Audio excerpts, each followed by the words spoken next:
Ces couteaux-là sont des œuvres, hein, c'est exceptionnel à avoir en main, mais c'est parfaitement fait pour servir, que vous soyez en professionnel ou juste pour le plaisir d'avoir un très bel objet et un bout de savoir-faire japonais dans vos mains.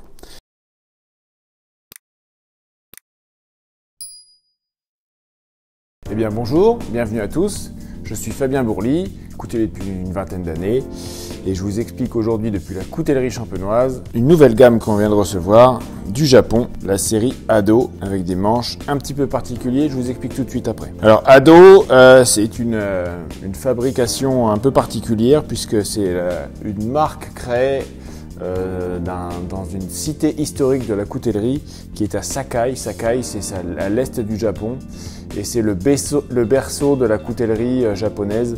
C'est à quelques kilomètres en dessous d'Osaka. Et donc le type de fabrication de ces couteaux est assez particulier pour le Japon puisque comme tout ce qui se fait à Sakai, les métiers de coutelier sont séparés entre le forgeron qui va faire l'ébauche de lame et la trempe qui va partir de l'acier brut et qui va donner la forme définitive à la lame. Et ensuite l'affûteur qui va venir lui faire les moutures et donner la géométrie de lame et le tranchant final.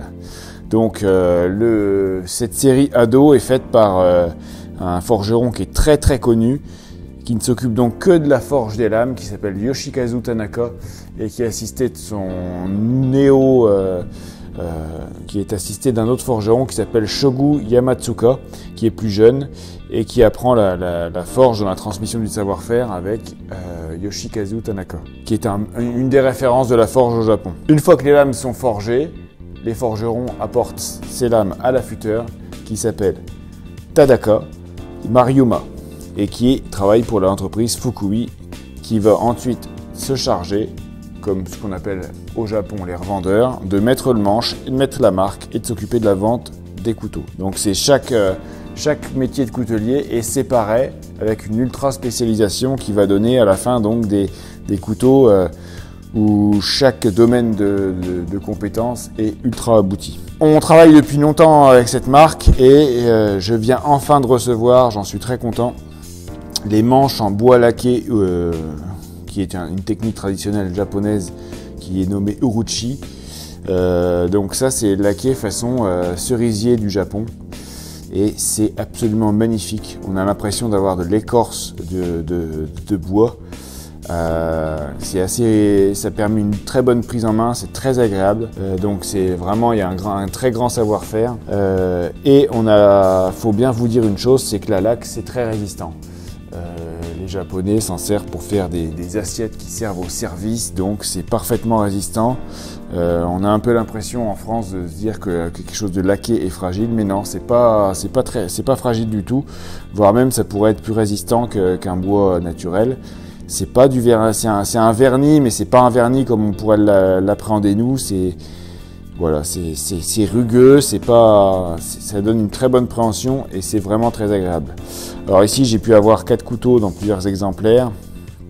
Le mini kiritsuke en 13,5, le bunka ça c'est un kobunka ou un mini kiritsuke de 13,5. Là, on a un bunka de 17 cm, un chef 21, un chef 24. Donc, un superbe travail de forge, on le voit bien ici. La ligne de démarcation de l'acier tendre et du Shirogami numéro 2 est assez en vaguelette là, donc ce qui incite à penser qu'il y a eu un gros travail de forge sur le tranchant. Puis un superbe travail de polissage, vous regarderez, mon ongle vient déformer le tranchant juste par pression. Donc on est vraiment très fin, donc il y a une coupe qui est absolument incroyable. La géométrie est progressive, c'est-à-dire que la lame s'affine de la soie jusqu'à la pointe. Ces couteaux-là sont des œuvres, hein, c'est exceptionnel à avoir en main, mais c'est parfaitement fait pour servir, que vous soyez en professionnel ou juste pour le plaisir d'avoir un très bel objet et un bout de savoir-faire japonais dans vos mains. Donc, le meilleur des forgerons, le meilleur des affûteurs, puis le meilleur des assembleurs avec une grande technique qui est faite pour obtenir ce laquage qui vraiment donne, on a l'impression, si c'est difficile à retransmettre en vidéo, on a l'impression que ce bois-là, c'est un bois qui est sous écorce en fait. Voilà, on a vraiment l'impression d'écorce. Donc très agréable, disponible sur le site. Profitez-en, il y en a assez peu et c'est une marque en devenir qui s'arrache parmi les amateurs de coutellerie japonaise haut de gamme. Un grand merci de nous écouter de plus en plus. On attend vos commentaires sur ces couteaux-là ou votre expérience si vous avez des couteaux en acier Shirogami numéro 2 ou de cette marque-là. Et ce que vous en pensez. Mais nous, on est conquis. À très bientôt et merci encore.